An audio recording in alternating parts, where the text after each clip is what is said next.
In this video, you will learn how to cancel my Xfinity account, review your account, check your contract, outstanding balance or equipment tied to your Xfinity account before you cancel, gather account information, have your account number, billing information and personal details ready for verification, contact customer support, call Xfinity at the customer support line or use their online chat to request cancellation, request account cancellation. Clearly state that you want to cancel your entire Xfinity account. The representative may try to offer retention details or deals, but you can still decline if you are certain. Return equipment.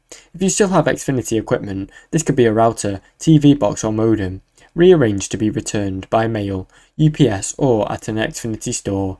Get confirmation.